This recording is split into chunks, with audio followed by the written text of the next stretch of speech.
Assalamualaikum warahmatullahi wabarakatuh. Salam guru hebat. Perkenalkan, nama saya Eka Yuni Prasetyowati, calon guru bergerak Angkatan 8 SMA Negeri 1 Mojosari, Kabupaten Mojokerto, Jawa Timur. Izinkanlah pada kesempatan ini saya memaparkan video hasil pengimbasan budaya positif modul 1.4. Marilah kita menyaksikan video saya berikut ini. Semoga bermanfaat.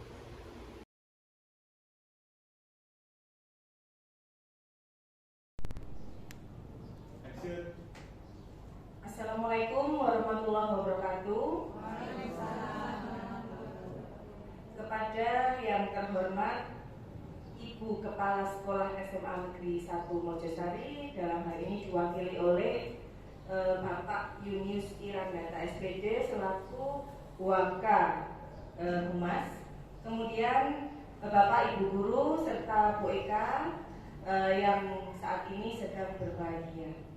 Perkenankanlah saya selaku moderator untuk membacakan susunan acara dalam acara pengimbasan budaya positif di sekolah untuk memenuhi tugas Bu Eka Yuni Prasetyowati selaku atau sebagai CGT Angkatan 8. Adapun susunan acaranya adalah yang pertama yaitu pembukaan, kemudian yang kedua adalah menyanyikan lagu Indonesia Raya, yang ketiga sambutan Kepala SMA Negeri 1 Mojosari, kemudian yang keempat pengimbasan budaya positif di sekolah yang akan disajikan oleh Bu Eka, kemudian yang kelima adalah penutup.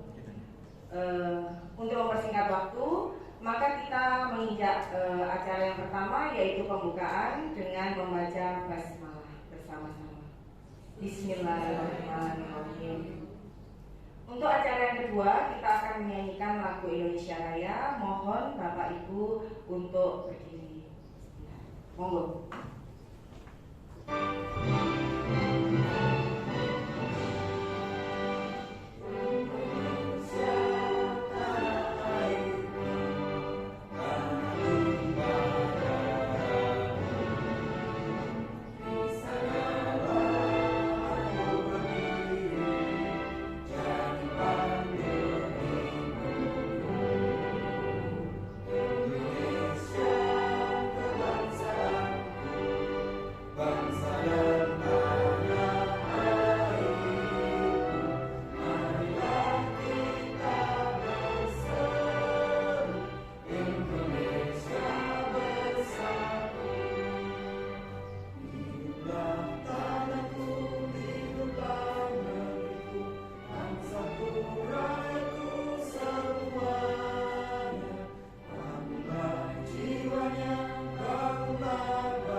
Baiklah, menginjak acara yang ketiga yaitu sambutan dari Ibu Kepala SMA Negeri 1 Mojosari. Karena beliau berhalangan, maka akan diwakili oleh Bapak Yunius Irandata selaku Waka Humas. Monggo Bapak, saya persilakan.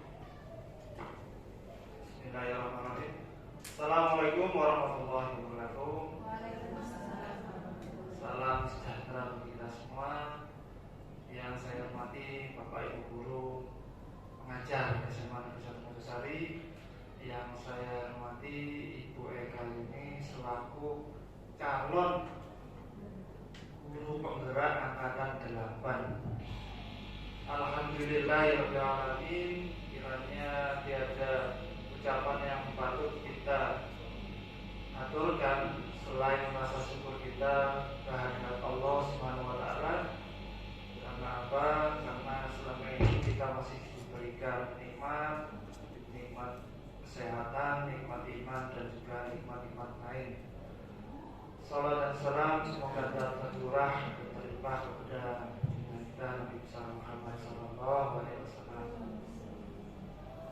Bapak Ibu, saya di sini selaku Wakapmas ingin menyampaikan yang pertama permohonan maaf dari Ibu Kepala Sekolah karena beliau hari ini belum bisa hadir dikarenakan ada kegiatan studi banding dengan sekolah menengah atas negeri 5 Madiun.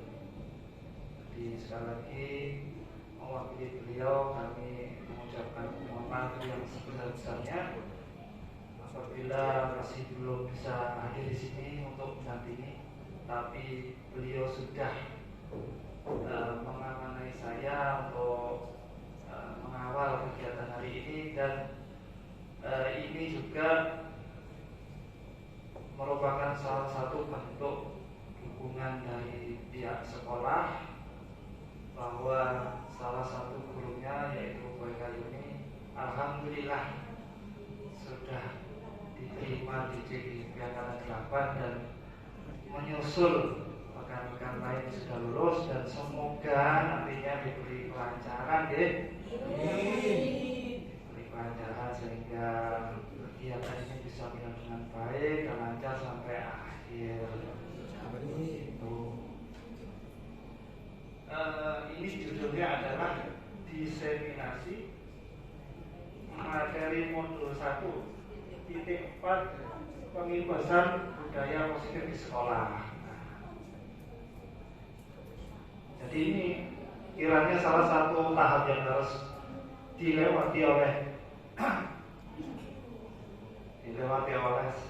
calon guru penggerak, sehingga nantinya bisa mumpuni,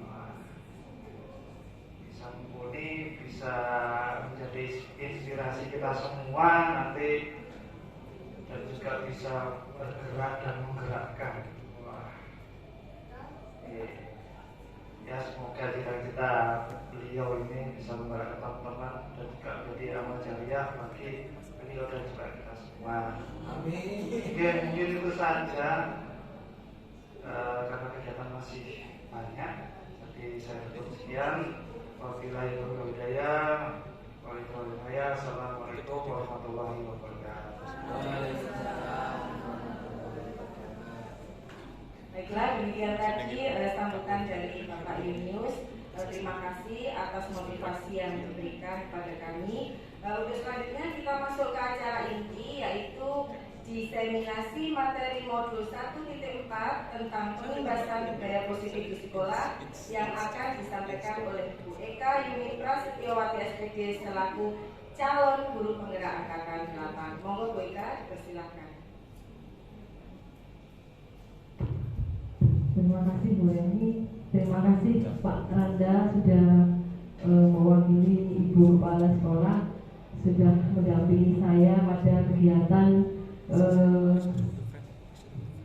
pengimbasan budaya positif. Sebelumnya, Assalamualaikum warahmatullahi wabarakatuh. Waalaikumsalam warahmatullahi wabarakatuh. Bikin RPS.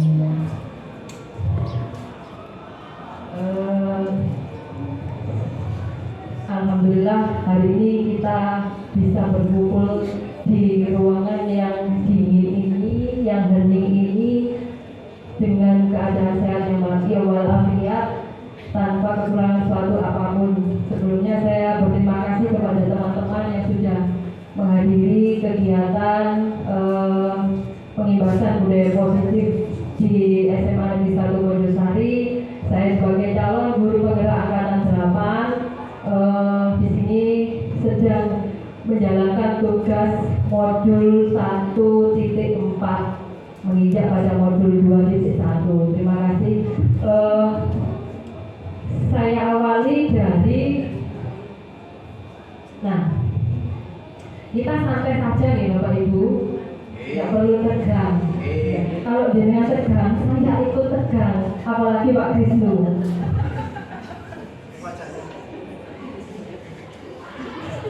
Kita mulai dari materi pertama, yaitu adalah tentang nilai-nilai guru penggerak di era Merdeka Belajar. Nah, sekolah kita kebetulan untuk tahun ini sudah menjalankan kurikulum Merdeka. Nah, di sini saya mendapatkan materi dari CGP atau Pendidikan Guru Penggerak, CGP ya, tentang nilai-nilai guru penggerak di era Merdeka. Apa sih nilai-nilai guru penggerak di era Merdeka Belajar ini? Yang pertama adalah berpihak pada murid. Yang kedua, inovatif, kolaboratif, reflektif, dan mandiri. Nah, berpihak pada murid di sini maksudnya atau pengertiannya adalah sebagai pendidik, di dalam pendidikan memberikan turunan terhadap kekuatan kodrat anak mencapai keselamatan dan kebahagiaan yang setinggi-tingginya. Bahwasanya pendidikan itu hanya dapat menuntun atau ngomong istilahnya tumbuh hidupnya kekuatan kodrat yang ada pada diri anak dengan mendampingi secara utuh dan menyeluruh. Jadi pembelajaran diusahakan Bapak Ibu itu berpusat pada murid. Kalau memang selama ini cara pembelajaran kita di kelas itu hanya monoton atau berpusat pada guru, nah mulai sekarang diusahakan pembelajaran itu harus berpusat pada siswa atau murid. Biarkanlah mereka bergerak sebebas-bebasnya, ya. Begitu. Untuk yang kedua, oh iya, untuk ini ada semboyan dari Ki Hajar Dewantara. Nah, semboyan Ki Hajar Dewantara yang pertama adalah ing ngarsa Suntulodo, ing madya mangun karsa dan tuturi handa yani. Sudah hafal semua ya Bapak Ibu nggih? Sudah ini menempel di pikiran kita. Nah, sudah tahu artinya dari ketiga kalimat itu? Kira-kira ingarsa Suntulodo itu apa maknanya? Iya, memberi contoh. Bahwasanya guru sebagai pendidik itu harus bisa memberi tauladan, contoh atau sebagai panutan bagi anak didiknya. Betul sekali. Iya, kita diskusi ini. Atau semua diskusi atas jawabannya. Untuk yang kedua, ing madya mangun karso. Nah, di sini apa makna dari ing madya mangun karso? Karso itu berarti kerso, mau. Apa makna dari ing madya mangun karso? Kira-kira Bapak Ibu? Iya, betul, memberikan motivasi di tengah-tengah mereka, di tengah-tengah anak didik kita sebagai guru atau pendidik itu akan harus selalu memberikan motivasi, dorongan untuk berkarya. Ya, biarkanlah mereka berkarya, tapi kita tetap memberikan motivasi. Dan yang terakhir tuturi handayani. Apa yang dimaksud dengan tuturi handayani? Di belakang kita memotivasi juga ya, memberikan semangat. Betul, memberikan semangat dan menopang dan menunjukkan arah yang benar bagi hidup mereka. Nah, itu semboyan Ki Hajar Dewantara. Lanjut. Inovatif berasal dari kata inovasi. Seorang guru senantiasa memunculkan gagasan baru, ide baru yang tepat guna, berinovasi sedemikian rupa mengikuti perkembangan zaman, berani mencoba hal-hal baru untuk mengembangkan kreativitas dan pemberdayaan SDM yang ada di sekolah untuk mewujudkan visi bersama untuk mendukung peningkatan belajar yang berpihak pada murid. Nah, lagi-lagi pembelajarannya berpihak pada murid, bukan berpihak pada guru atau kepala sekolah. Begitu, guys. Nah, berarti guru harus selalu berinovasi. Dalam hal apa? Ya mungkin dalam hal cara pembelajarannya, metode pembelajaran yang kita gunakan ya, selalu ya bergantian ya, artinya kita menggunakan metode atau model pembelajaran yang inovasi supaya mereka tidak jenuh atau bosan. Mengingat yang kita ajar adalah anak SMA Bapak Ibu ya. Ya, betul. Yang ketiga adalah kolaboratif atau kolaborasi. Kolaborasi itu berarti bekerja sama. Dalam hal ini seorang guru yang memiliki kompetensi sosial harus mampu membangun komunikasi yang baik dengan pemangku kepentingan baik yang berada di dalam maupun di luar sekolah untuk pengembangan pembelajaran yang berpihak pada murid dengan saling mengisi, melengkapi, menghargai dan saling percaya untuk mendukung pencapaian profil pelajar Pancasila. Jadi kita harus berkolaborasi, bekerja sama. Dengan siapa? Dengan semua elemen sekolah, baik kepala sekolah, baik teman sejawat. Kita nggak boleh malu-malu, nggak boleh isin-isin, nggak boleh ragu. Kalau kita memang merasa ada kekurangan dalam hal mengajar, ya kita boleh minta bantuan teman yang sudah berpengalaman. Itu namanya berkolaborasi, Bapak Ibu. Demi anak didik kita, demi untuk mendukung pencapaian profil pelajar Pancasila. Betul. Untuk yang keempat, reflektif. Dalam hal ini guru harus memiliki pola pikir yang terbuka dan melakukan evaluasi terhadap pencapaian yang telah diperoleh, menjadikan pengalaman sebagai pembelajaran untuk melakukan perbaikan, mengevaluasi dan mengembangkan terhadap apa yang sudah dilakukan. Coba Bapak Ibu, saya ingin bertanya, apakah Bapak Ibu pernah melakukan kegiatan refleksi setelah mengajar di kelas? Masih jarang ya? Masih jarang. Berarti iya, bukan berarti tidak pernah, tapi masih jarang ya. Berarti kalau masih jarang sudah pernah ya. Iya. Iya. Apa tujuan kita refleksi itu? Untuk mengetahui kekurangan kita dalam mengajar di kelas atau mendidik anak-anak di kelas. Tidak perlu malu Bapak Ibu kalau memang biasanya kan ada ya kegiatan asesmen ya yang di kelas itu ya, penilaian guru. Nah, itu merupakan kegiatan refleksi juga Bapak Ibu, apa kekurangan kita ya, atau mungkin apa ini namanya ya, kita jadikan pengalaman ya, pengalaman dalam pembelajaran. Ya kita nggak usah malu, oh kekurangan saya di sini Bapak, di sini Bu ya. Jadi nanti ada yang saling memberitahu kekurangan kita atau memberikan informasi lebih banyak lagi tentang belajar. Oke, next. Nah ini coba kita melakukan ini Bapak Ibu. Saya coba satu atau dua guru atau dua peserta dari Bapak Ibu, mungkin Bu Susi dengan siapa? Bu Susi dengan Bu Diana. Monggo, Bu Susi dengan Bu Diana berdiri. Nah, di sini nanti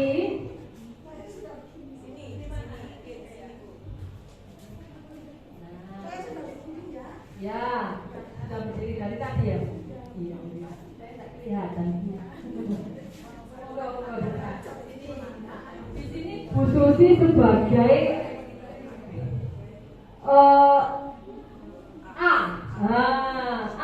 A ini adalah Anda dan teman Anda akan mencoba melakukan kegiatan cobalah buka. Anda adalah A. Tugas Anda adalah mengepalkan salah satu tangan Anda.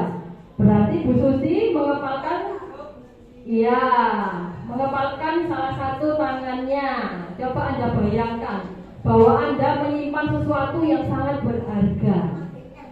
Ya, boleh ATM, boleh uang, ya, atau mungkin, iya. Ini tadi kok temanya ATM ya. Berada dalam kepala tangan Anda. Anda perlu menjaga benda tersebut sekuat tenaga. Ya, sekuat tenaga Bu Susi, karena begitu pentingnya untuk kehidupan Anda. Jadi nggak boleh dilepas. Karena itu menurut jenengan itu adalah sesuatu yang sangat berharga, jangan dilepas.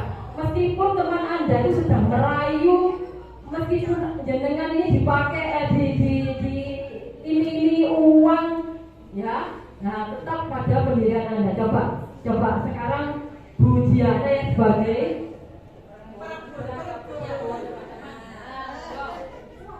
Bu Diana mencoba untuk merayu untuk membuka tangannya Bu Susi dengan rayuan gombal apapun, terserah jenengan, monggo Bu Diana.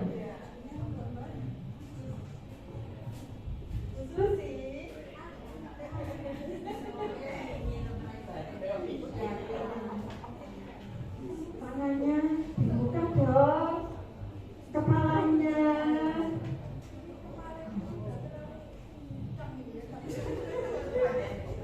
Ada apa sih? Saya ingin tahu posisi apa sih isinya. Boleh dong. Saya punya uang loh.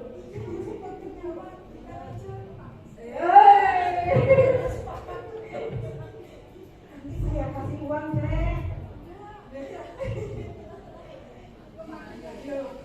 Apa ya? Mintanya. Sangat berharga ya. Ayo dong, dibuka dong, saya kan ingin tahu. Ayo, tak ikut-ikut lo ya.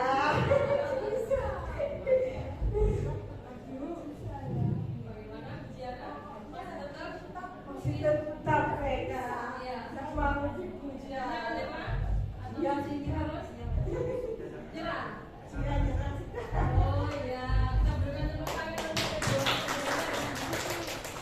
Ya, di sini Bu Susi masih tetap tidak ingin membuka kepalan tangannya, menandakan bahwa beliaunya adalah apa? Iya, sesuatu yang ada di dalam itu sangat berharga bagi Bu Susi dan orang lain tidak boleh mengetahui, gitu ya.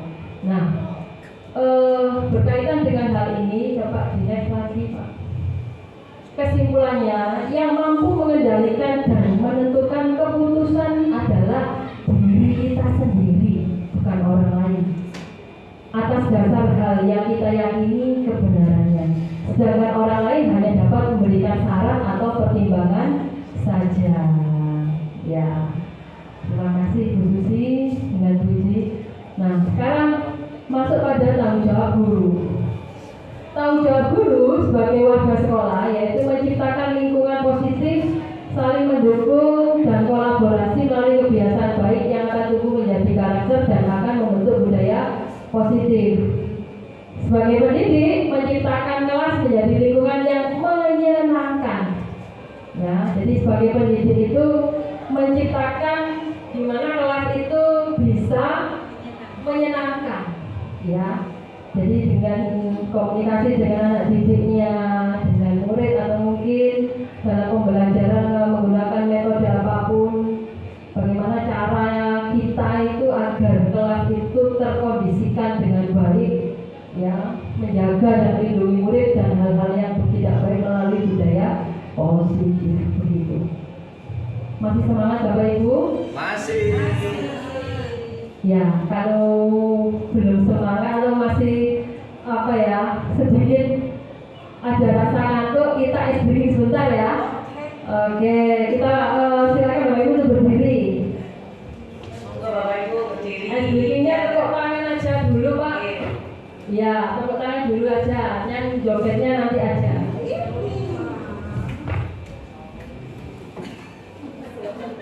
Begini Bapak Ibu, ketika saya bilang siang, tepuknya 1 kali.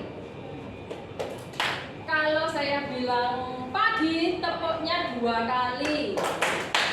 Kalau malam, tepuknya setengah. Setengah berarti tidak bunyi. Nah, Oh, tidak tepuk. tidak tepuk. Tepuk tapi tidak nempel Bapak ya. Ya, pengertiannya biar ini ya sama ya. Jadi kalau bilang siang 1, pagi 2, malam. Nah,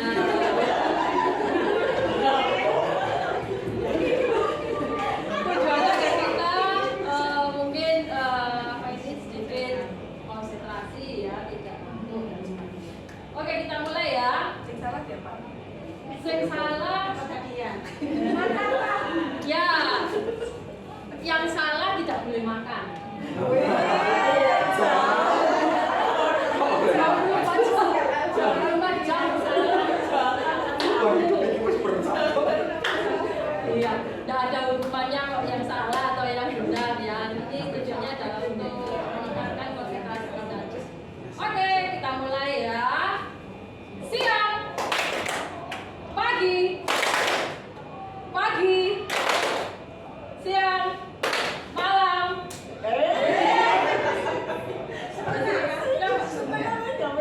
Tapi kan tidak boleh nempel ya. Sebenarnya berarti gini, berarti tidak gini. Oke, lagi. Malam, pagi, siang, siang, malam. Satu kali lagi. Gak boleh makan ya berarti. Siang, pagi, siang. Kok siangnya satu ya? Paginya satu ya? Apa saya kurang salah dengan paginya satu, siang Minum obat dulu siang satu. ya betul sekali. Ya. Lagi siang, pagi, siang, siang, siang, pagi, malam. Iya, konsentrasi jangan sudah mulai naik ya. Kita mulai lagi materinya Bapak Ibu. Terima kasih sudah ini ya, explain kita untuk meningkatkan konsentrasi kita. Nah, budaya positif kita sudah memutuskan diri untuk menjadi seorang pendidik. Kita ini menjadi seorang pendidik Bapak Ibu. Jadi amati, rasakan dan refleksikan lingkungan sekolah kita. Selama ini, nah ada 1, 2, 3, 4, 5 pertanyaan. Amati, rasakan dan refleksikan lingkungan sekolah kita. Selama ini, bagaimanakah kehadiran kita di sekolah atau di kelas? Menurut Bu Maya, coba. Nah, setelah jenengan amati, rasakan dan refleksikan di lingkungan sekolah tercinta kita ini, selama mengajar di sini, bagaimana kehadiran jenengan di sekolah atau di kelas? Jujur ya ini. Oh iya, jujur ya. Berarti ini memang khusus untuk saya ya. Kan yang mengaku saya, Iya, saya. Bagaimana kehadiran saya di sekolah atau di kelas? Kalau saya biasanya hadir di sekolah itu ya memang sesuai dengan jam saya. Karena memang saya notabene kan belum tetap jadi sesuai dengan jam saya, sesuai dengan kewajiban saya. Dan kalau ke kelas memang saya usahakan tepat waktu hadirnya. Kenapa? Karena dengan tepat waktu itu paling tidak saya memberi contoh kepada siswa saya bahwa kedisiplinan itu perlu, penting sekali untuk kehidupan kita. Begitu Bu Egi. Iya, terima kasih. Kita berikan tepuk tangan untuk Bu Maya. Bahwasanya sebagai seorang pendidik, Bu Maya hadir di kelas atau di sekolah itu tepat waktu, disiplin berarti ya. Menjadi guru yang disiplin memang harus begitu Bapak Ibu ya. Karena kita sebagai tauladan, kalau kita telat, kalau kita tidak disiplin waktu, maka anak didik kita ya akan meniru kita. Ingat semboyannya Ki Ageng Dewasara tadi, ingat sosum tulodo, bahwasanya guru menjadi contoh atau panutan baik. Pertanyaan kedua, apakah anak-anak mendambakan kehadiran kita di kelas? Bagaimana dengan Bu Nanda? Kalau apakah anak-anak mendapatkan kehadiran kita di kelas, jujur saja ya, selama ini tergantung muridnya. Kadang kalau muridnya suka dengan pelajaran kita, oh alhamdulillah kita dinantikan. Tapi kalau sudah aduh, misalnya ya Bu ya, kayak matematika kan gitu-gitu kan. Jadi aduh matematika lagi gitu-gitu kan lagi ya gitu.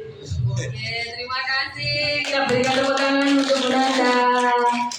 Tergantung ini ya, muridnya dan mapel apa yang diampu ya. Artinya kalau misalnya pada jam itu mapel matematika dan mereka itu nggak suka atau mungkin merasa bosan, maka gurunya tidak akan dinanti. Ya moga-moga iya gurunya gak akan jam kosong ya tuh. Kami tahu dari murid atau dia senang jam kosong gitu ya. Nah memang nggak munafik Bapak Ibu ya, senang jam kosong. Ya, terima kasih Bu Nanda. Untuk pertanyaan yang ketiga, selama ini bagaimana warga sekolah saling bertegur sapa? Bagaimana? Apa di sekolah kita ini Warga sekolah itu berarti bisa murid, bisa kepala sekolah, bapak ibu guru atau teman sejawat atau mungkin para karyawan. Nah, apakah selama ini warga sekolah itu saling bertegur sapa atau mungkin kalau hanya ketemu itu hanya diam terus gak nyopot belas? Nah, apakah seperti itu? Bagaimana dengan Bu Hera? Ini kalau kita berada di sekolah, kita sudah membudayakan 3S ya, senyum. Sekarang 5. Oh, nggak tahu, saya taunya 3S ya. Senyum, sapa, salam. Itu yang selalu diterapkan sehari-hari kepada sesama guru, kepada semua warga sekolah, termasuk yang di belakang, anak-anak guru. Jadi kita terutamanya 3S itu. Kalau 5S kayaknya saya harus beritahu dulu. terima kasih. Oke, kita berikan tepuk tangan untuk Bu Hera.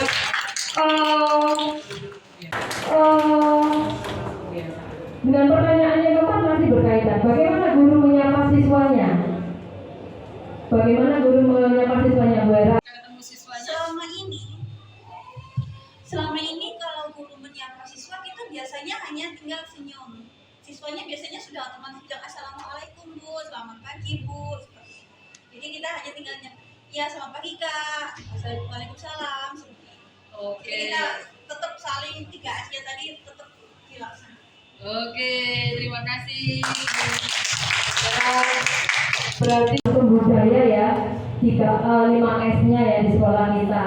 Jadi menyapa warga sekolah itu sudah membudaya di sekolah kita. Itu merupakan bentuk budi pekerti siswa ya. Jadi kalau kita berikan contoh yang baik, maka siswa akan memberikan umpan balik yang baik pula. Yang terakhir, bagaimana guru menyelesaikan permasalahan siswanya? Nah, ini karena nggak ada guru BK. Nah, tapi saya yakin meskipun bukan guru BK, Bu Wiwin bisa ya menyelesaikan guru PKN. Bisa. Ya, siapa guru PKN? Bisa selesai. Guru geografi Pak. Walaupun itu ada permasalahan yang dihadapi siswa, baik itu kadang permasalahan yang datangnya dari keluarga, dari sekolah, teman, atau bahkan dengan guru, itu pun juga pernah dialami oleh siswa. Nah, kita sebagai guru juga perlu melakukan pendampingan agar siswa itu bisa terlayani dengan baik dan masalah yang dihadapi mereka bisa terselesaikan. Salah satunya kita melakukan beberapa pendekatan, Ibu, menurut saya. Yang pertama, kalau pendekatan secara pribadi, kita bisa sharing, bisa diajak untuk ngobrol santai, bisa itu di luar kelas, di luar jam pelajaran, agar siswa itu bisa mengungkapkan dengan leluasa apa yang sedang menjadi beban permasalahannya. Nah, kalaupun itu dirasa belum bisa menemukan jalan keluar atau solusi, kita juga sebagai guru perlu kolaborasi atau bekerja sama dengan guru BK misalnya, yang tentunya guru BK mempunyai ilmunya ya secara psikologinya, psikolog sebagai psikiater juga itu bisa memberikan solusi ya, dan juga kita bekerja sama dengan orang tua. Ya, itu menurut saya. Terima kasih. Assalamualaikum. Oke, waalaikumsalam. Sangat menginspirasi sekali jawaban dari Bu Wiwin bahwasanya guru itu juga harus bisa menemukan solusi atau menyelesaikan permasalahan siswanya. Jadi kalau misalnya kita belum bisa menemukan solusi, maka ada pihak-pihak yang harus kita ikut sertakan ya. Seperti tadi BK ya, keikutsertaan BK atau mungkin wali murid harus kita hadirkan. Betul sekali. Terima kasih, ini namanya budaya positif yang harus kita lestarikan Bapak Ibu. Next, motivasi diri seseorang, mari kita renungkan. Bila di sekolah kita tidak ada peraturan yang mengharuskan guru datang tepat waktu, tidak ada surat teguran bagi guru yang datang terlambat atau tidak ada batasan menguji kita, apa yang mungkin akan kita lakukan? Kira-kira apa Bapak Ibu? Gak ada peraturan, gak ada teguran, bebas berarti. Kira-kira apa yang mungkin akan kita lakukan?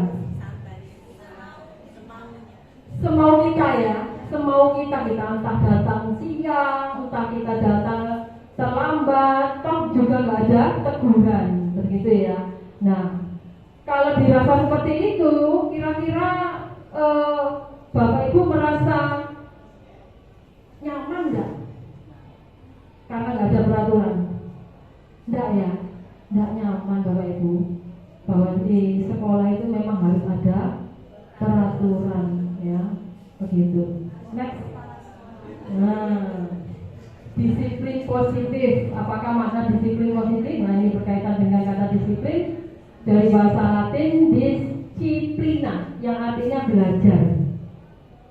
Jadi makna asal dari kata ini berkonotasi dengan disiplin diri dari murid-murid, yaitu Socrates dan Plato. Disiplin diri membuat orang menggali potensinya menuju sebuah tujuan apa yang dia hargai. Namun dalam budaya kita, makna kata disiplin telah berubah menjadi sesuatu yang dilakukan seorang pada orang lain untuk mendapatkan kepatuhan. Nah, berarti dalam budaya kita itu makna disiplin itu berubah menjadi sesuatu yang dilakukan seorang pada orang lain untuk mendapatkan kepatuhan. Kecenderungan umum adalah menghubungkan kata disiplin dengan ketidaknyamanan. Ya tadi ya, yang sesuai dengan jawaban jenengan tadi Bapak Ibu. Ya, kalau nggak ada aturan ya kita bebas, ya kan? Iya, betul. Jadi disiplin dengan ketidaknyamanan bukan dengan apa yang kita hargai atau mencapai suatu tujuan mulia. Betul ya, jadi kita itu sebagai pendidik harus disiplin. Lanjut, manusia merdeka. Merdeka artinya tidak hanya terlepas dari perintah, akan tetapi juga cakap untuk memerintah diri sendiri. Tahu maksudnya Bapak Ibu? Manusia merdeka di sini, merdeka artinya merdeka di sini adalah tidak terperintahkan. Ya, sadar diri, betul, sadar diri. Merdeka artinya tidak hanya terlepas dari perintah, akan tapi juga cakap untuk memerintah diri sendiri. Artinya kita harus sadar diri. Next. Nah, masuk pada hukuman dan konsekuensi Bapak Ibu. Nah, apa perbedaan hukuman dan konsekuensi? Hukuman itu sesuatu yang menyakitkan, harus terjadi, membuat anak sakit untuk jangka waktu lama. Anak membenci kedisiplinan, terus merupakan sebuah paksaan, mendorong anak menyakiti diri sendiri. Hukuman itu ya, konsep diri yang buruk, anak belajar untuk menyembunyikan kesalahan, marah, rasa bersalah, dipermalukan, merasa tak dihargai. Itu hukuman. Jadi kalau selama ini kita itu entah memberikan hukuman atau konsekuensi pada murid kita atau anak didik kita. Konsekuensi itu sesuatu yang harus terjadi, membuat anak merasa tidak nyaman dalam jangka waktu pendek. Anak menghargai disiplin, stimulus tanggapan mendorong anak agar mudah menyesuaikan diri. Konsep diri yang baik, anak belajar untuk mematuhi peraturan dan kehilangan hak, dibuat tidak nyaman, diasingkan untuk sementara. Itu konsekuensi. Next. Nah, coba ini saya ada pertanyaan Bapak Ibu. Kita jawab bersama nih. Merupakan hukuman atau konsekuensikah? Soal nomor pertama, mencatat 100 kali kalimat, saya tidak akan terlambat lagi. Hukuman atau konsekuensi Bapak Ibu? Hukuman ya, setuju itu hukuman. Mengapa dikatakan hukuman?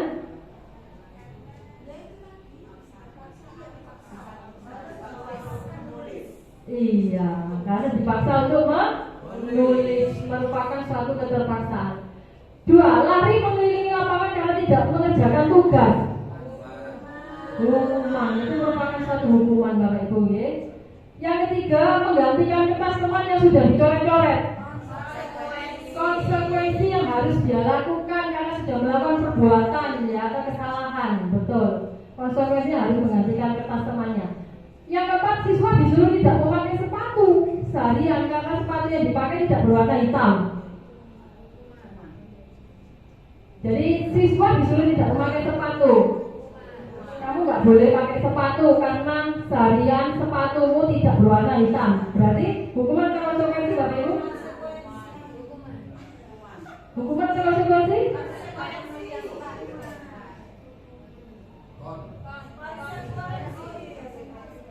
Konsekuensi? Konsekuensi.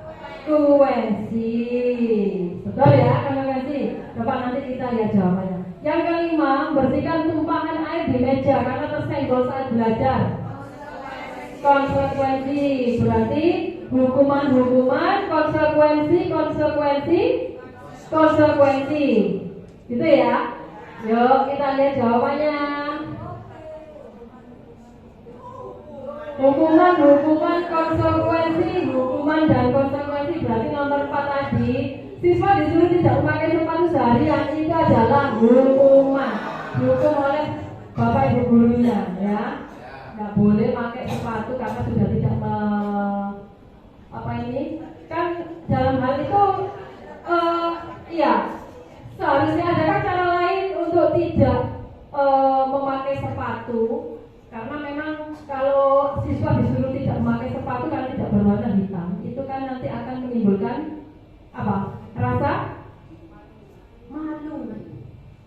malu ya, bisa dendam juga. Ya, jadi malu pada temannya atau bapak ibu gurunya. Jadi kita berikan mungkin hukuman yang lainnya supaya dia tidak malu, yang sekiranya tidak sampai malu pada temannya. Oke, lanjut. Masih banyak bapak ibu ini. Sabar ya. Kebutuhan dasar manusia. Nah, kebutuhan dasar manusia itu ada berapa bapak ibu? 5. Ada kebutuhan kasih sayang dan rasa diterima atau love and belonging. Ya, love and belonging. Yang kedua, kebutuhan bertahan hidup atau survival. 3, kekuasaan dan penguasaan, power. Kesenangan, ya, kebebasan atau freedom. Nah, ini ada 5 kebutuhan dasar manusia. Next.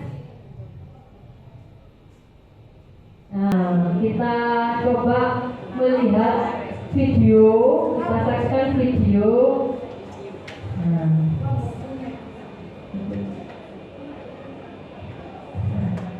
Oke.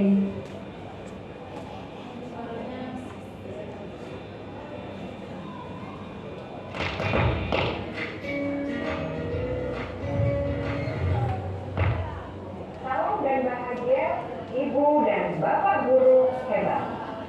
Untuk membangun budaya sekolah yang positif dengan lingkungan yang aman dan mendukung murid untuk menjadi pribadi yang berdaya, seimbang, dan bahagia, salah satu upaya yang dapat dilakukan oleh guru adalah memahami kebutuhan dasar yang mendasari perilaku murid.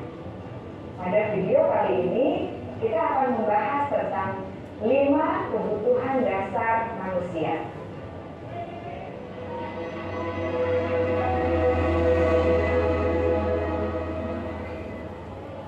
Ki Hajar Dewantara dalam salah satu kutipannya menyatakan, kita ambil contoh perbandingannya dengan hidup tumbuh-tumbuhan. Seorang petani dalam hakikatnya sama kewajibannya dengan seorang pendidik yang menanam padi misalnya. Hanya dapat menuntun tumbuhnya padi. Ia dapat memperbaiki kondisi tanah, memelihara tanaman padi, memberi pupuk dan air, membasmi ulat-ulat atau jamur-jamur yang mengganggu hidup tanaman padi, dan lain sebagainya. Ketika guru memahami kebutuhan apa yang mendasari perilaku murid, dan guru berusaha menuntun dan mendukung murid dalam memenuhi kebutuhannya secara positif, pada hakikatnya guru tersebut ibarat seorang petani yang sedang berusaha memahami kebutuhan masing-masing tanaman, dan ia berusaha memenuhi kebutuhan tanaman tersebut agar dapat tumbuh dengan subur dan maksimal. Dr. William Glasser, seorang psikiater dari Amerika Serikat, menyatakan bahwa seluruh tindakan manusia memiliki tujuan tertentu, yaitu memenuhi kebutuhan dasarnya. Ketika kelima kebutuhan dasar telah terpenuhi secara memadai, maka murid akan tumbuh dengan seimbang dan bahagia. Sebaliknya, jika kebutuhan dasar tidak terpenuhi dengan baik, maka seseorang akan mengalami emosi negatif, bosan, sedih, dan kecewa.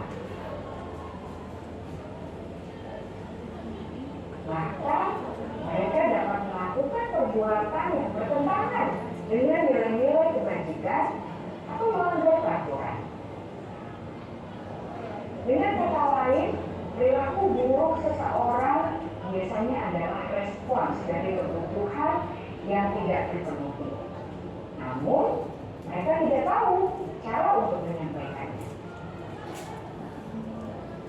Ada 5 kebutuhan dasar manusia menurut Dr. William Glasser, yaitu yang pertama, kebutuhan untuk bertahan hidup atau survival.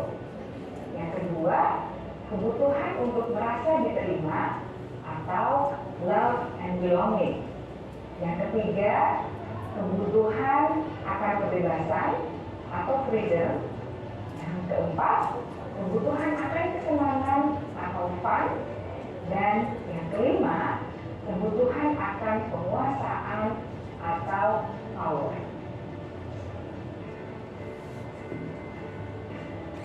Kebutuhan dasar yang pertama adalah kebutuhan yang bersifat fisiologis untuk bertahan hidup atau survival. Misalnya, kesehatan, rumah, dan makanan. Kebutuhan biologis sebagai bagian dari proses reproduksi, termasuk kebutuhan untuk tetap bertahan hidup. Kebutuhan untuk merasa aman juga termasuk dalam kebutuhan ini.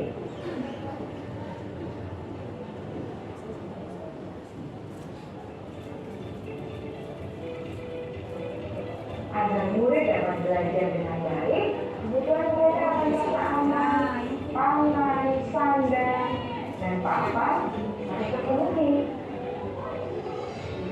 Bagaimana mungkin mereka dapat belajar dengan baik bila mereka datang ke sekolah dengan perut yang lapar atau bila rumah mereka kebanjiran?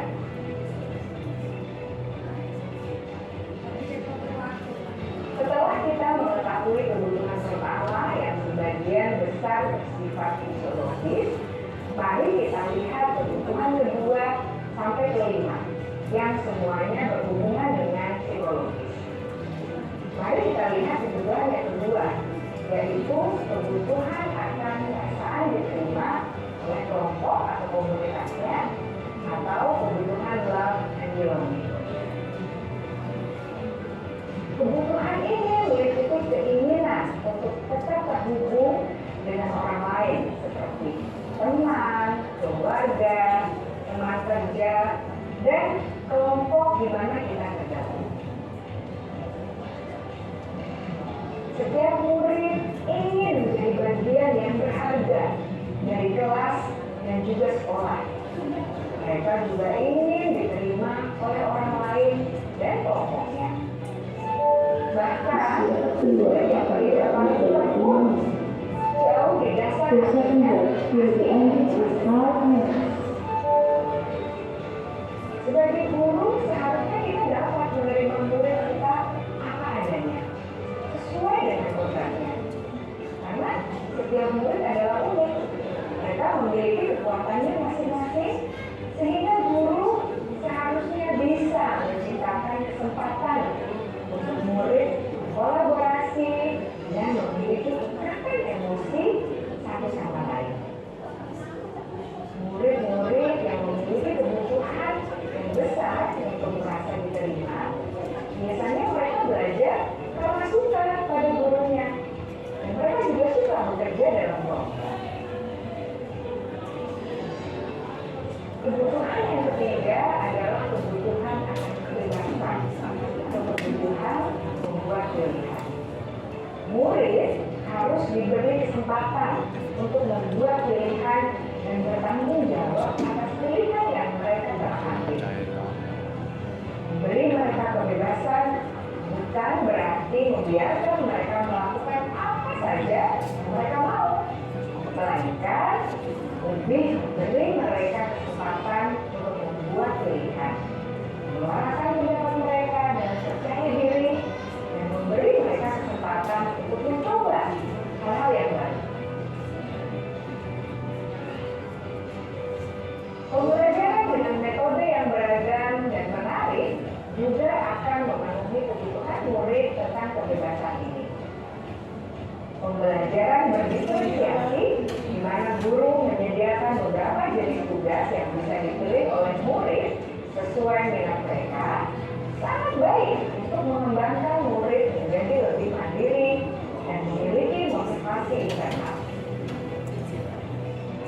Karena kebutuhan akan kebebasan pada dasarnya adalah kebutuhan untuk mandiri, memiliki otonomi, memiliki pilihan, dan mampu mengendalikan arah hidupnya.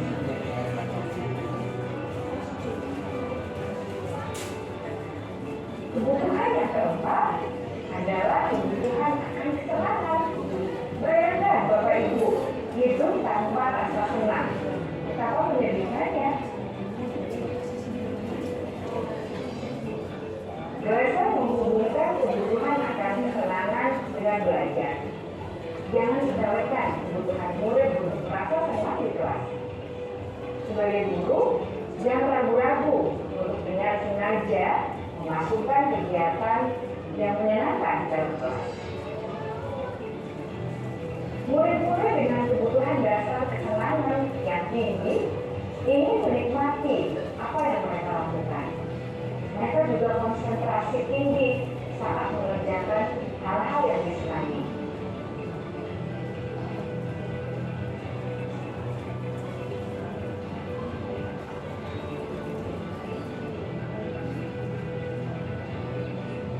Kebutuhan yang kelima adalah kebutuhan akan penguasaan.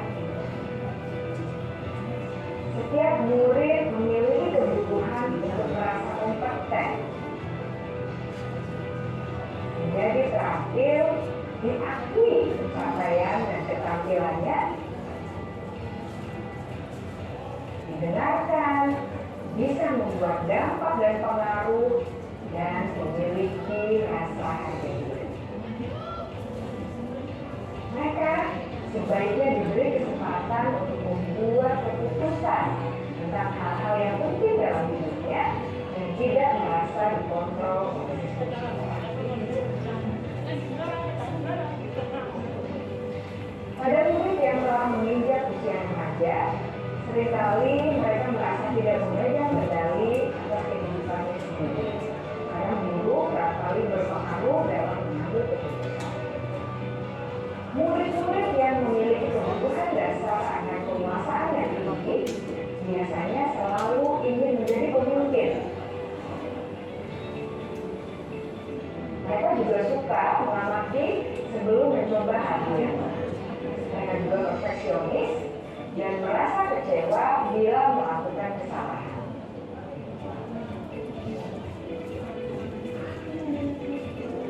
Ibu dan bapak guru sangatlah penting dan jelas untuk mengakui kebutuhan dasar murid-murid dan alasan dibalik sikap dan tingkah laku mereka. Bila murid berkebutuhan dan melakukan tindakan-tindakannya tidak sesuai dengan nilai-nilai pendidikan, maka guru harus mencari tahu alasan yang mendasari tindakan tersebut dan kebutuhan apa yang belum terpenuhi. Melalui percakapan dengan guru dalam pendekatan disiplin positif, murid dapat diajak untuk bersikap reflektif dalam mengenali kebutuhan-kebutuhan yang berusaha mereka penuhi dan mendasari tindakan mereka. Jika guru mengabaikan perilaku buruk murid, maka perilaku tersebut akan berpengaruh pada suasana kelas yang kurang kondusif dan akan berpengaruh pada tujuan dari pendidikan itu sendiri. Ibu bapak guru hebat, mari kita menjadi guru yang lebih baik dengan memahami kebutuhan dasar murid-murid kita dan senantiasa membimbing mereka untuk menjadi pribadi yang berdaya, seimbang, dan bahagia. Salam dan bahagia, ibu dan bapak guru hebat. Iya. Sudah mulai lelah Bapak Ibu. Semangat kedinginan ya Pak. Butuh kehangatan berarti ya. Kira-kira kalau kedinginan itu kebutuhan dasar apa yang belum terpenuhi Bapak Ibu? Kebutuhan dasar selimut. Ya, itulah tadi penayangan video kebutuhan dasar manusia ya, ada 5 Bapak Ibu. Nah, kira-kira seandainya murid kita itu tidak terpenuhi salah satu dari kelima itu, apa yang terjadi Bapak Ibu? Jadi iya. Ada 5 kebutuhan dasar, tapi ada salah satu murid misalnya kita menemukan salah satu murid yang kebutuhan dasarnya belum terpenuhi. Salah satu di antara 5 kebutuhan dasar itu. Apa yang terjadi Bapak Ibu kira-kira? Tidak nyaman. Terus apa lagi? Siswa akan membuat ulah, minta diperhatikan, ya. Berarti berkaitan dengan sosial emosionalnya Bapak Ibu. Ya, jadi andai Bapak siswa kita salah satu tidak terpenuhi 5 kebutuhan dasarnya itu, maka siswa ya akan sosial emosionalnya antar teman ya di kelas itu merasa tidak nyaman atau mungkin bisa mengganggu temannya ya, tukaran, jahit, budoi kancani. Yang terjadi ya. Kalau gurunya bagaimana? Nah ini, kalau gurunya bagaimana? Andai 5 kebutuhan dasar itu 1 atau 2 tidak terpenuhi, gurunya mau berangkat belum sarapan atau jawaban suaminya. kalau itu berarti sosial, iya, emosional berangkat dari rumah Bu Reni ya, sudah tidak baik. Nah itu harusnya tidak boleh ya, tidak boleh kita bawa di sekolah karena nanti akan mempengaruhi. Iya. Kok nanti kok sekolahan kancane di ngamuk, kok disopong. Nah, gitu ya. Betul. Nah, perhatikan beberapa kasus berikut menurut Anda kebutuhan dasar apa yang belum terpenuhi. Coba nomor 1. Kita jawab bersama Bapak Ibu. Bayu bermain HP saat Pak Guru menjelaskan materi pelajaran. Kebutuhan apa Bapak Ibu? Apakah kesenangan atau kasih sayang? Iya. Kasih sayang berarti ya. Bayu bermain saat guru menjelaskan materi pelajaran. Betul itu kasih sayang? Berarti siswa itu kurang mendapatkan perhatian ya. Atau mungkin bisa jadi Bapak Ibu Kesenangan mungkin karena nggak senang sama pelajaran. nah itu iya dimungkinkan murid atau si murid tidak suka dengan pelajarannya atau Bapak Ibu gurunya. Secara penyampaian materinya membosankan mungkin ya dari Bapak Ibu gurunya. Gitu. Berarti masuk ke kesenangan. Dua, manda ya bukan nanda tapi manda makan di kelas ketika sedang mengikuti diskusi kelompok. Berarti apa? Bertahan hidup ya. Ini juga kebutuhan bertahan hidup Bapak Ibu. Betul. Gak ada minum, gak ada air, maka kita tidak bisa hidup. Iya betul. Yang ketiga, Benny sangat membenci Arman karena Arman berhasil menggeser posisinya menjadi ranking 1 di kelasnya. Kemudian apa Bapak Ibu?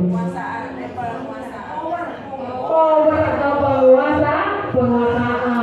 Oh, berarti dendam ya ini ya.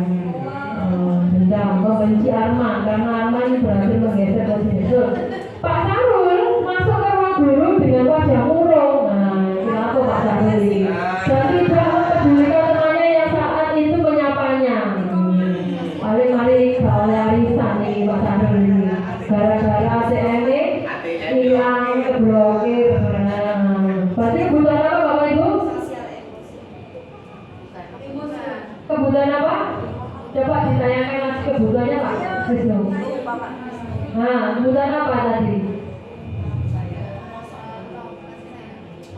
Iya, di pokok gurunya menang, kocanya menang. Berarti kebutuhan apa? Kebutuhan? Bisa kasih sayang atau kesenangan. Lanjut, next. Farhan di setiap jam pelajaran selalu izin keluar kelas dengan alasan ke kamar kecil. Nah, itu yang dilakukan oleh murid kita Bapak Ibu. Kayak di kamar mandi nih. Iya, panggilan alam. Berarti masuk kebutuhan apa Bapak Ibu? Kasih sayang. Betul kasih sayang? Betul. Coba lanjut. Sekarang masuk pada 5 posisi kontrol sebagai guru ya. Apakah jenengan semua ada pada salah satu sudah melakukan dari 5 posisi kontrol tersebut, yaitu posisi penghukum, pembuat merasa bersalah, teman atau mungkin pemantau dan manajer. Berikut ini kita saksikan video tentang 5 posisi kontrol.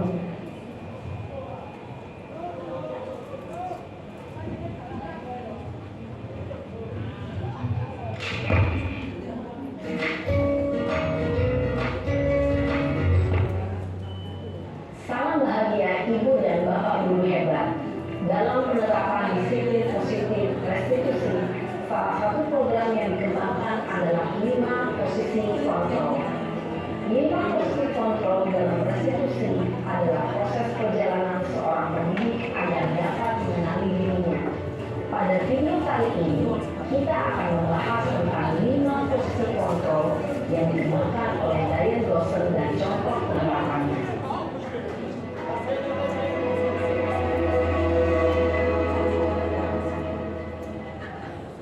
Lima posisi kontrol itu adalah 1. Posisi penghukum, 2. Posisi pembuat merasa bersalah, 3. Posisi teman, 4. posisi pemantau atau monitor, dan 5 posisi manajer. Untuk lebih memahami kelima posisi tersebut, mari kita saksikan kasus Naren yang terlambat hadir 20 menit di sekolah dan melihat bagaimana kelima posisi kontrol dalam menghadapi masalah tersebut.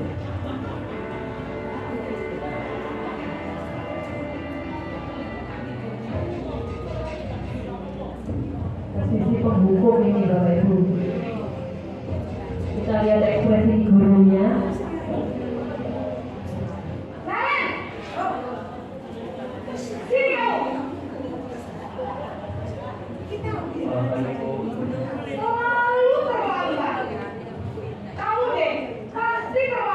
Gurunya sini dia. Saya Apa coba? Alasan kamu apa lagi? Kapan sih kamu tidak terlambat? Malas sekali ya kamu jadi anak. saya Dasar pemalas. Gak kapok-kapok sih kamu. Olok-olok, Sudah berapa kali terlambat? menghujat. Sana, kamu keliling lapangan basket 2 kali. kenapa saya harus ke lapangan basket, Bu? Kenapa? Kamu melawan ibu. Berani-beraninya jawab. Sudah terlambat, masih berani jawab pula. Sekarang, keliling lapangan basket 5 kali sekalian. Biar kapok. Cepat. Pergi sana lapangan basket.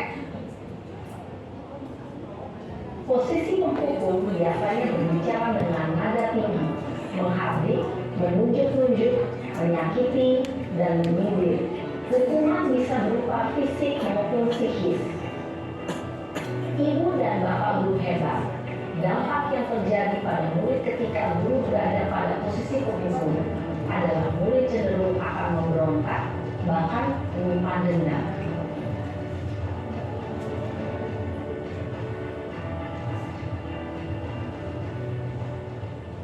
Posisi pembuat bersalah. Jadi ekspresinya beda ya dengan yang tadi.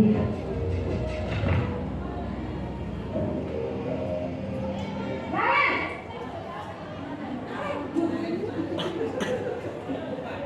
Selamat pagi, Bu. Naren. Kamu kenapa terlambat lagi, nak? Ya Tuhan, Naren. Kamu senang ya bikin ibu susah ya? Kalau kamu terlambat lagi, nanti ibu yang ditegur sama kepala sekolah, nak. Disangka ibu tidak bisa membina kamu. Duh, gimana ini? Maaf, Bu. Duh, Gusti Naren. Kamu suka ya kalau ibu ditegur bapak kepala sekolah? Terus, sekarang ibu harus tulis apa ini di buku absen? Ini kamu sudah sering terlambat loh. Ibu harus apa coba? Maaf, Bu. Maaf sekali. Ya sudah, lain kali jangan bikin ibu susah lagi ya nak ya. Ibu tidak akan kuat lagi kalau kamu gini terus. Bisa jantungan kalau ibu tegur bapak kepala sekolah. Sana cepat ke kelas. Maaf ya, Bu. Maaf sekali. Posisi pembuat rasa bersalah berbicara dengan nada tenang, cenderung lembut. Namun kata-kata yang diutarakan membuat murid merasa menjadi orang yang gagal, memandang buruk dirinya sendiri, merasa tidak berharga, dan tidak sanggup membahagiakan orang lain. Ketika guru mengambil posisi pembuat rasa bersalah, murid akan menganggap dirinya yang bersalah dan ia akan menyimpan emosi negatif tersebut di dalam dirinya.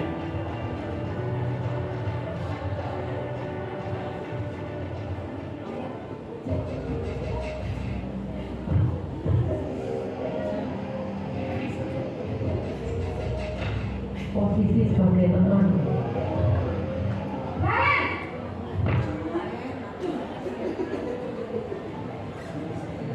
Selamat pagi, Bu.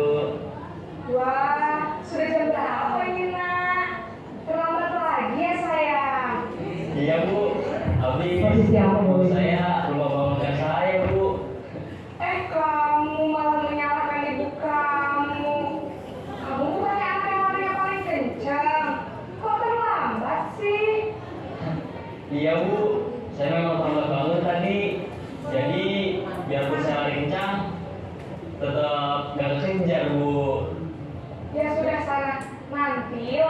kali larinya lebih kenceng lagi ya, biar gak terlambat lagi. Bikin senang ibu, demi ibu. Bisa kan? Bisa lah, Bu. Ya sudah, sana masuk kelas. Ibu beresin urusan absen kamu. Kamu ini ada-ada saja. Dalam posisi tenang, guru berbicara dengan nada suara ramah, akrab, cenderung bersenda gurau untuk menjaga suasana tetap santai. Murid akan merasa senang, aman, dan akrab dengan guru. Identitas yang tercipta adalah identitas sukses atau berhasil. Namun, perlu diingat, karena ini masih dorongan eksternal, maka ada faktor ketergantungan dari murid kepada orang tertentu.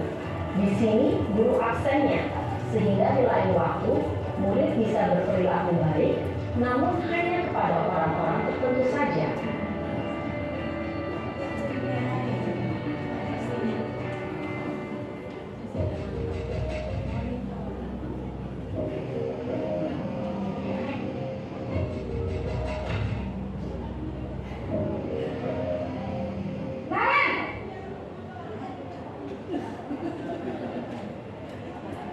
Selamat pagi, Bu. Naren, apa peraturan sekolah kita tentang jam berapa kita harus masuk sekolah, nak? Kita harus di sekolah jam 7, Bu. Iya betul, sekarang sudah jam 7.20. Naren sudah tahu konsekuensinya jika terlambat hadir. Paham, Bu. Saya harus tinggal kelas pas jam istirahat selama 20 menit. Iya benar, konsekuensinya demikian. Jadi nanti jam 9.30 pas istirahat, kamu harus tinggal di kelas, kerjakan tugas tambahan untuk ketertinggalan kamu, ya? Baik, Bu. Posisi pemantau mengandalkan penghitungan atau data untuk mengontrol murid. Guru mengarahkan murid berdasarkan peraturan dan konsekuensi. Seorang pemantau menunjukkan bahasa tubuh dan ekspresi wajah yang datar dan cenderung formal.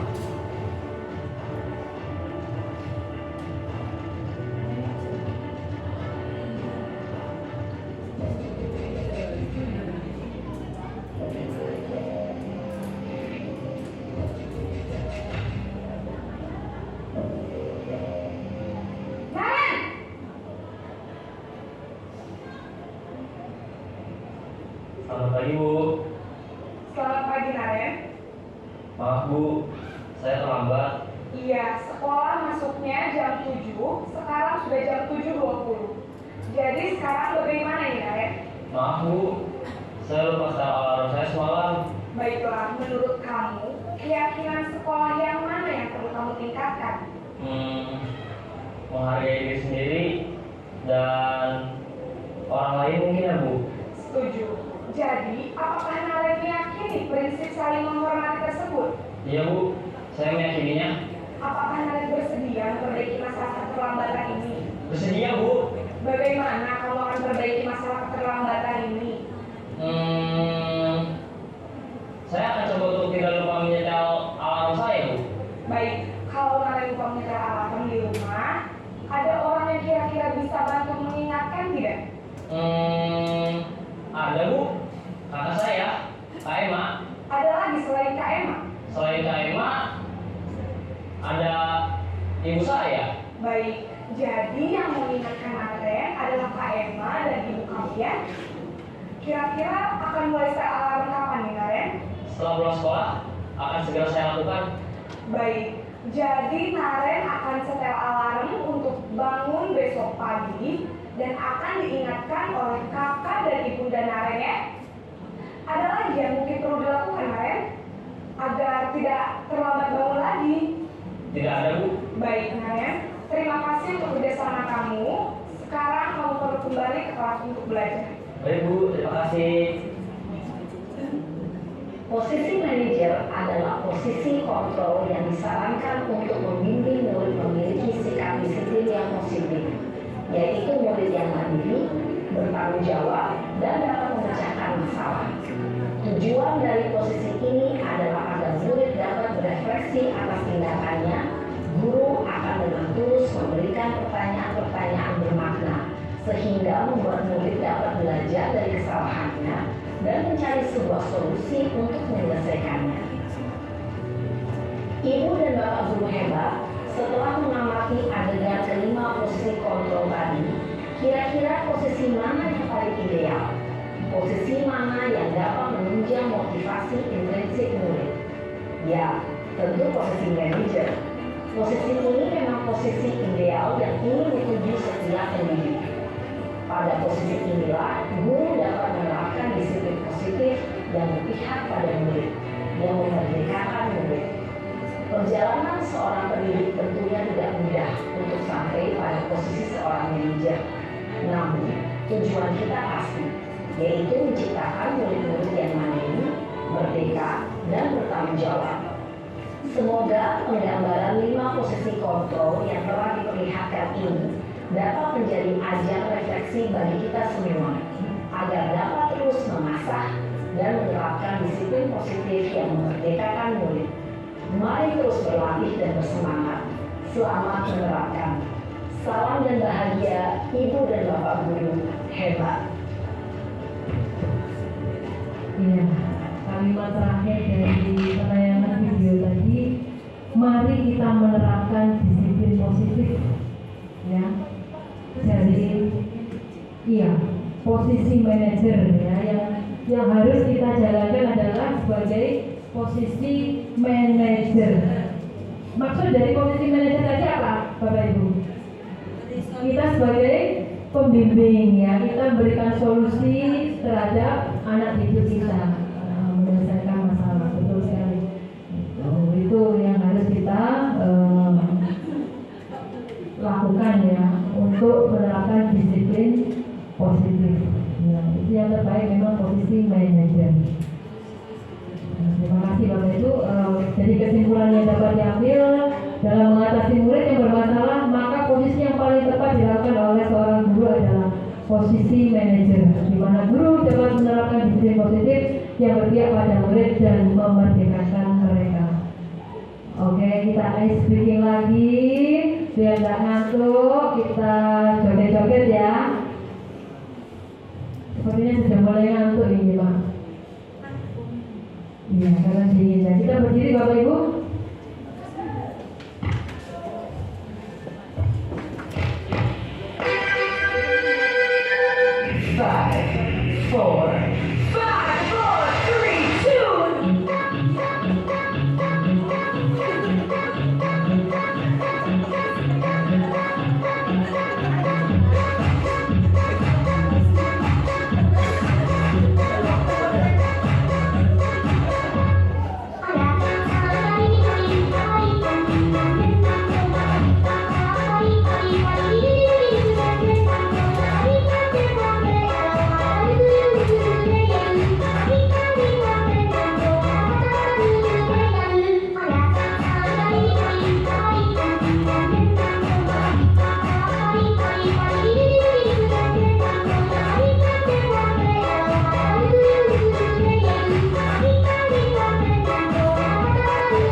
Mari kita lanjutkan lagi. Kita lanjut pada pembahasan restitusi ya. Restitusi itu menurut Gosen, yaitu proses menciptakan kondisi bagi murid untuk berbagi kesalahan mereka, sehingga mereka bisa kembali pada kelompok yang lebih kuat. Sedangkan Chelson Gosen 1996, proses kolaboratif yang mengajarkan murid untuk mencari solusi untuk masalah mereka dan membantu murid berpikir tentang orang yang seperti apa yang mereka inginkan, serta bagaimana mereka harus melakukan orang lain. Next, segitiga restitusi, yaitu tahapan tindakan yang dilakukan oleh guru untuk membawa murid mentaati kesepakatan atau keyakinan kelas yang telah ditetapkan dan mengakui secara sadar dan terbuka ketika melakukan kesalahan serta merasakan kenyamanan saat sudah berperilaku jujur. Nah, ini ada 3 tahapan segitiga restitusi, yaitu yang pertama menstabilkan identitas, validasi tindakan yang salah, dan menanyakan keyakinan. Nah, pada segitiga restitusi ini kita belajar untuk menyelesaikan masalah. Ya, seperti ada kaitannya dengan tadi ya, 5 posisi kontrol ya, yaitu kita sebagai manajer. Bahwasanya sebagai manajer itu kita harus membimbing anak didik kita untuk menyelesaikan suatu masalah ya. Next. Nah, untuk budaya positif yang saya imbaskan di sini, saya mencoba untuk membuat atau mempraktikkan penerapan segitiga restitusi dengan membuat keyakinan kelas Bapak Ibu. Jadi menyusun keyakinan kelas dengan tahapan-tahapan. Yang pertama, anak-anak saya beri sticky note, ya, mereka mengisi terserah kira-kira kesepakatan apa atau keyakinan kelas apa yang harus kita jalankan. Nah, saya bagi sticky note. Yang kedua, kita tempel di papan tulis, kemudian baru kita rumuskan bersama keyakinan kelas itu. Nah, setelah dirumuskan, anak-anak saya suruh ngetik, saya suruh print, kita tempelkan di kelas. Nah, jika mereka melanggar salah satu dari keyakinan kelas itu akan mendapatkan konsekuensi ya. Kalau kemarin sudah saya jalankan ini ke keyakinan kelas pada anak didik saya atau wali kelas saya, konsekuensi yang harus mereka lakukan ketika melanggar ya harus membayar uang kas sebesar 5.000. Jadi kalau misalnya dia melanggar kesalahannya, langsung dia bayar uang kas ya, atau denda sebesar 5.000. Itu sudah konsekuensi yang harus kita jalankan, atau mungkin keyakinan kelas yang harus disepakati oleh mereka.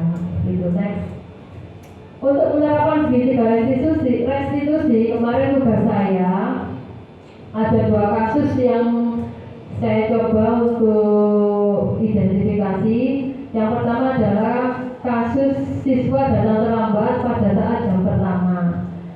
Nah, kemudian kasus kedua, siswa tidak mengumpulkan tugas sesuai dengan waktu yang sudah ditentukan. Nah, untuk kedua kasus ini, ya saya mencoba untuk memberikan solusi yang terbaik dengan melalui penerapan segitiga restitusi tadi ya, yaitu yang pertama validasi, kemudian menstabilkan, kemudian yang ketiga adalah membuat keyakinan kelas atau keyakinan kesepakatan maksudnya ya. Oke, lanjut.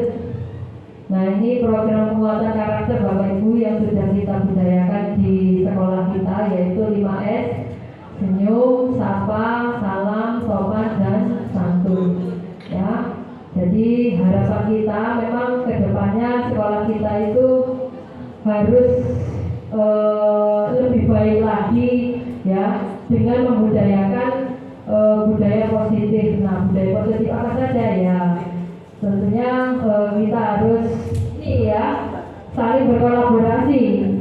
Nah, seperti tadi yang sudah saya lakukan adalah membuat keyakinan kelas, karena memang selama ini belum ada Bapak Ibu ya, keyakinan kelas kita belum ada. Maka melalui tugas saya ini, saya imbaskan budaya positif membuat keyakinan kelas atau kesepakatan kelas.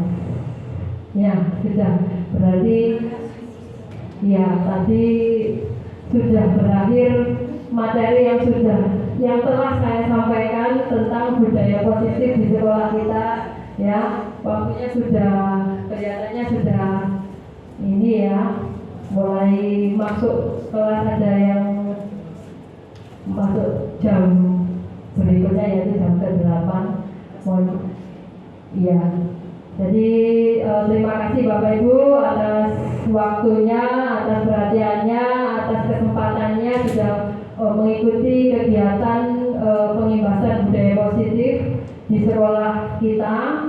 Ya, karena ini merupakan tugas saya sebagai calon guru penggerak, ya, bagian dari tugas saya. Dan terima kasih atas waktunya. Terima kasih pada Pak Yunius, Bu Reni, Pak Wisnu dan teman-teman yang sudah mengikuti kegiatan hari ini.